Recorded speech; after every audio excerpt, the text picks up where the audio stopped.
There is one place that is probably more important in your life than any other place, and it's the place that you spend the most time, the workplace. Today, I've brought you somebody who knows the workplace like nobody else. She's the most followed content creator in specifically career and workplace strategies, and I want to talk to her today, Erin McGoff. Erin, thank you so much for coming. Jefferson, thank you so much for having me. It's so great to get to talk in person after exchanging so many DMs. Yeah, I know. We were like encouraging each other along the way as we were each growing. I know you have like over 6 million followers across all your platforms, which is incredible. And it's been really fun to cheer each other on along the way. So congratulations with everything. Oh my gosh, congratulations to you. Your book is fantastic. It's on my bookshelf. And I have to say real quick, my mom is your biggest fan ever, and she loves your content so much. So shout out to mom. Shout out to mom. What's mom's name? Claire. She's the one from Texas, from the Panhandle. Mm-hmm. Oh, that's right. Claire, love that you're from Texas. Thanks for following me. That's awesome. This is one of my favorite kind of conversations when I can talk to other creators who are similar in space, because it could be a very lonely space when you're getting into it. And this is a question that I ask just about every one of my guests that I have. And this is the first question. Specifically with communication, Erin, how does Erin McGoff talk to herself? Like, I want you to share with people how do you encourage yourself? What's the self-talk like before we start talking about how to engage with everybody else? Oh, so important. The way that you communicate with yourself is the most important person you will ever communicate with is yourself. I always say, like, my key to confidence is just being your own best friend. You know, talking to yourself the way that you would talk to a best friend. So, you know, if I look in the mirror and I hear that thought of, oh, I don't look very good today, I imagine if my friend was saying that and what I would say to her, and I'd be like, you're ridiculous. Like, it's okay, just go take a shower. You know, so I like to keep it real with myself, but also give myself so much empathy and compassion, because we're oftentimes our worst critics. So be your own best friend. I'm my own best friend. Be your own best friend. Do you hear that, everybody? I love that. I think that's wonderful. And do you say it like in the mirror, or when you're driving to yourself, or do you imagine a duplicate of yourself when you're thinking this? Yeah, I probably sound a little bit crazy, but yeah, I mean, after a while, it just became a habit. Like, you look in the mirror, or, you know, you hear those critical thoughts of yourself, or, oh, I sounded bad in that meeting. Oh, those people didn't like me. And then you just respond to yourself and you're like, those people probably liked you. Like, there's no indicator that they didn't like you. And then after a while, that just becomes one singular voice. I know it sounds kind of split personality-ish, but I noticed it the other day. I'm like, wow, I'm actually really kind to myself. I keep it real. You know, you can't just be worshiping yourself all the time. You have to keep it real with yourself, but you would keep it real with a best friend. You know, you don't just worship a best friend and constantly boost them up and up and up, but you need to be real with them sometimes. So that's why I like that kind of saying, be your own best friend. I like that. And I think it's a healthy balance too. You can hype them up. At the same time, you have to be like, hey, listen, I know you think you're great. I need to give you the truth. So I think that's, get your butt to the gym. Yeah. Yeah, exactly. You got to get going, get out of bed, get going. Yeah. Erin is the most followed career advice content creator out there. Before we talk about some strategies, I understand you're the youngest of 6 kids. I am. Yeah. Yeah. That's the, so what's like the age difference between them all? And I'm the oldest of 4. So hearing this perspective is really cool for me. Oh, that's so funny. Yeah, I'm the youngest of 6. We're all about 2.5 years apart. So there's like a 12-year gap between me and the oldest sibling. That's incredible. That's awesome. And growing up, you know, what did you find, how did you think that shaped your communication and your drive growing up now? It's a great question. I think I'm a typical youngest child. You have to learn how to get a word in. And that's why I think I speak so quickly, is because, and have a sense of humor. A lot of youngest children have a sense of humor because we're just trying to get our word in and trying to get attention. So I definitely learned how to like think really quick on my feet, be pithy and concise, because you're trying to, you know, just get a word in. And to be fair, my parents were really good about giving everybody equal attention and time and being very fair about things. But yeah, you definitely learn how to be very quick on your feet. I can definitely see that. And I think that's why your career advice content does so well, is because you have, as you know, we have a very short window of time to give a whole lot of information to people. And like with my followers, we get a lot of value out of what you could say were scripts, like how I tell people, instead of this word, I want you to flip it and use this word, or maybe the structure of a sentence, I want them to reverse it or replace a certain phrase. And so I could see how, as the youngest, getting that word in, being really quick on your feet is very strategic when it comes to communicating in the workplace. Yeah. Oh, definitely. And yeah, being the youngest, you're always talked down to as well, especially of six. I was like the bottom of eight people. And so everybody's always talking down to you. So you really learn how to kind of like manage up from a young age and like talk up to people. And I was definitely always treated older than I was, I think. So people always told me I was mature for my age. So yeah, I would say it very, very much affected me in a positive way growing up in that big, big tribe. But yeah, I definitely don't want to have six kids. I don't know how anybody can manage that this day and age, but they do. All right. So as the most followed career advice content creator, where do you draw your experience from, Erin? So many different places. I mean, every morning I listen to, business podcasts, I read studies and research, but I also just talk to people. Every single day in my DMs, I'm conversing with recruiters, business owners, and especially job seekers. And I just like to be like kind of a boots on the ground person listening. And then when it comes to all the advice that I share, it's truly just wisdom that I've stolen from so many people in my life. I listen to TED Talks, but I also just will like give advice that I heard from my dad or from, my aunt or something like that. So it's truly just a mosaic, and I basically just look to some of the wisest minds in the world. I listen to what I hear repeated over and over again, and then the cherry on top is kind of what I've experienced in my own life. I don't really give advice from personal experience. I more like to research a variety of sources and then kind of boil it down and then put my personal experience kind of as a cherry on top. So I run a lot of my content like through friends who work in different industries, and stuff like that. So yeah, it's really, my content's a lot more researched, I think, than people realize.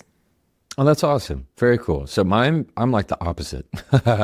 Mine is 0% researched, and all, from my world in the communication and litigation courtroom world, whereas you are more of a encyclopedia, like library resource of all the tools that people can use and go to when it comes to the workplace and career, right? Yeah. I mean, at the end of the day, like we're both giving subjective advice, So you might say one thing, another career expert might say another thing. So yeah, like as much as I like to pretend it's objective and research-based, like at the end of the day, it really is just subjective. Oh yeah, it all is. I mean, that's why I end with, so try that. Yeah. It's not, you must do this. It's just, you can try it if you like it. If you don't like it, you don't have to. I want to get into a topic, Erin, that I know that anybody in the workplace has dealt with before and continues to deal with, and that's specific to interviews. Where I know you're very, very versed in interviews. This is the question I want to ask. How do you handle the what's your greatest weakness interview question? Yeah, man, can you believe they're still asking that question? I can't believe it. I can't actually. Yeah, well, there's a couple things. So the first thing is to understand the question behind the question is what I say. So when they're asking what is your greatest weakness, they're not actually asking like about what your greatest weakness is. Like mine is Ben and Jerry's half-baked ice cream. Like they're not really curious about that. What they're really asking is, what are your red flags? Are you going to reveal something to me that I might need to know? Also, it's kind of a signal of how professional you are, because if you're caught off guard by this question, or if you answer it quote unquote wrong, it kind of signals to them that you don't like know that that was an interview question that people ask and you didn't know how to answer it. So it's kind of part of this hidden curriculum and secret language of work. So there's that. So they're really asking like, how well can you professionally articulate yourself? So the question's about articulation. And then the second half of it is how to answer. And I always teach something called the 10-90 rule. So you should spend only 10% of your answer naming the weakness, and then the remaining 90% talking about how you're working on it. So you're really talking about self-awareness. I'm aware of this weakness within myself. Here's why it's important, and here's what I'm doing to address it. And you know what? It's really working out so far. And you don't want to name something like, a lot of people will say, oh, well, I'm a perfectionist, and you'll get an immediate eye roll. You don't want to name something that's a character trait. Like, you don't want to say, like, I'm a perfectionist, or this is just the way that I am. You want to name something kind of tangible that you're working on. And something else that's really important is that it needs to be real, but don't have it be directly hindering. Like, it shouldn't hinder your ability to do the job, So, delegation is safe for a lot of people. Not if you're a manager, don't say delegation, but, something that I'm currently working to improve are my delegation skills. So each week I try to delegate one task, and, I keep a sticky note next to my laptop, and it's really helping me remember that.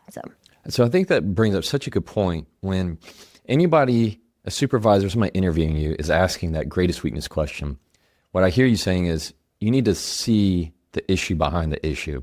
They don't really care about your weakness. They're wondering, where are the problems with you?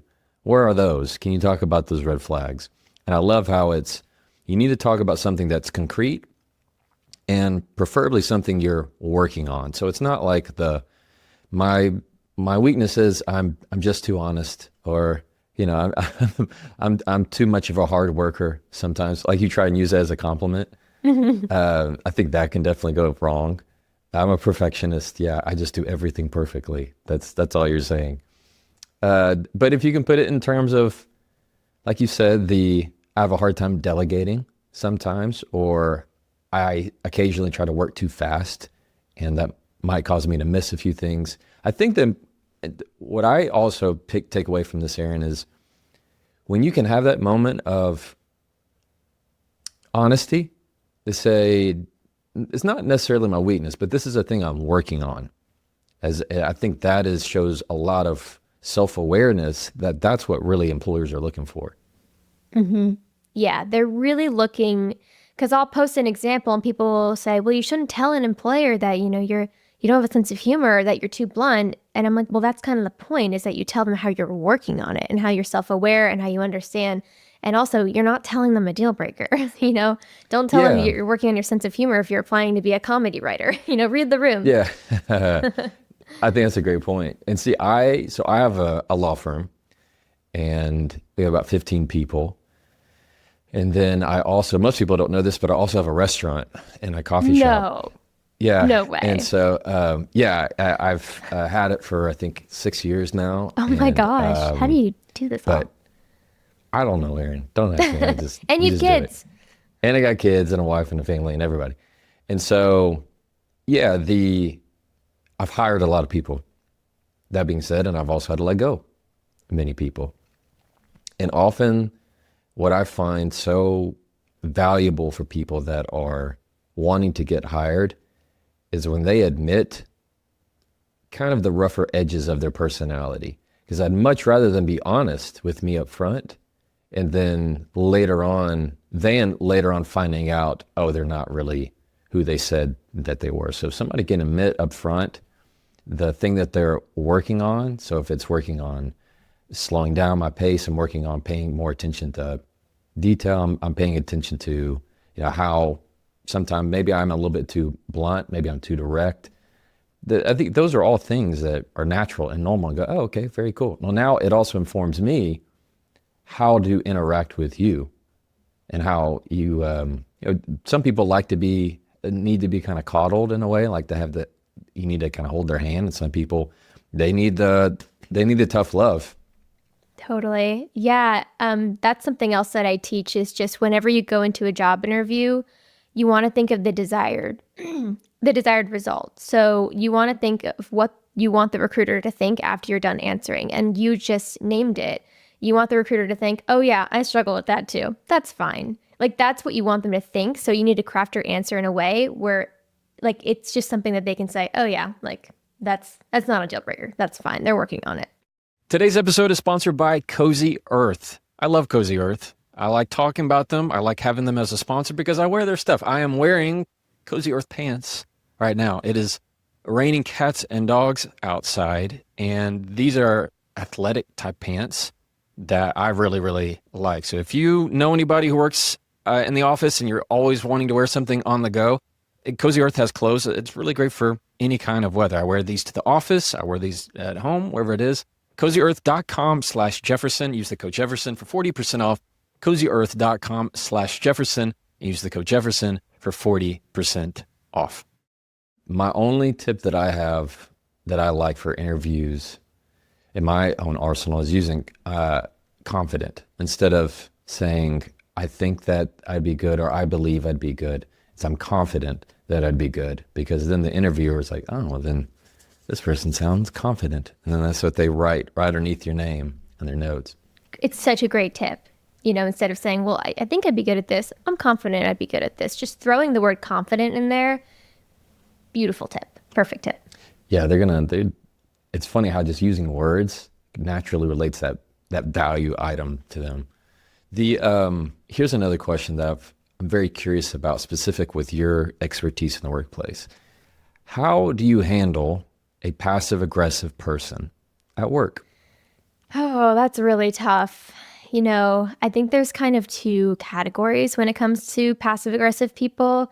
There's one category where it's affecting you and your work and your ability to complete your duties and responsibilities. And then there's another category where they don't affect your work at all. It's just annoying. And so my overarching advice when dealing with anybody difficult at work is just to not take it personally. I think it's hard when you're at work and somebody's giving you a little attitude and, to get all festered and flustered and, to get mad at them. But, don't get mad. Just get curious. Think about how, why are they this way? Why are they so miserable? And you talk a lot about passive aggressiveness. I want to hear your answer as well. But when people are passive aggressive, it's because they lack an ability to communicate like an adult and professionally. And I think there are some instances where actually passive aggressive behavior or passive behavior is okay. Sometimes people might be trying to hint to you something. So something that I like to ask if you're not sure if somebody's being passive aggressive is, oh, did you mean that genuinely, or were you trying to hint at something? Because you actually never know. Somebody might mean something really genuinely, but you're insecure about what's going on, so you're taking it in a passive aggressive way. Or they might be 100% just being a jerk and just being passive aggressive. So when you ask them, hey, did you mean that genuinely, or were you trying to hint at something? Then they either have to confront, no, I meant that genuinely, or they have to say, no, I was actually hinting at something. I think passive aggressiveness may be one of the most frustrating things in the workplace. And we have a bad habit too of reading it in somebody's email or their Slack message or Teams message or whatever.